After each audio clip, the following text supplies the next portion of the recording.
मरकजी वजीर जी किशन रेड्डी ने तनकीद करते हुए कहा कि वजीर आला तेलंगाना के चंद्रशेखर राव शिकस्त के खौफ से गलतियों पर गलतियां कर रहे हैं। उन्होंने यौम आज़ादी के मौके पर गवर्नर की जानिब से तरतीब दिए गए एट होम में वजीर आला की अदम शिरकत पर नुक्ताचीनी की और कहा कि वजीर आला ने कदीम रिवायात की खिलाफ वर्जी की है। उन्होंने बरहमी का इजहार किया कि रियासती हुकूमत का गवर्नर के दौरों के प्रोटोकॉल की अदम तामील गैर आईनी है और हुकूमत हर कदम पर गवर्नर की तौहीन कर रही है। उन्होंने कहा कि तेलंगाना के अवाम टीआरएस हुकूमत का तख्ता उलटने के लिए तैयार हैं।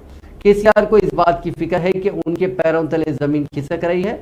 उन्होंने इल्जाम लगाया कि केसीआर हुकूमत मायूसी के आलम में बीजेपी के कायदीन पर हमले करवा रही है। उन्होंने कहा कि वजीर आला के फर्जंद केटी रामाराव कभी वजीर आला नहीं बन पाएंगे। उन्होंने कहा कि वजीर आजम मोदी समेत मरकज को चंद्रशेखर राव के सर्टिफिकेट की जरूरत नहीं है।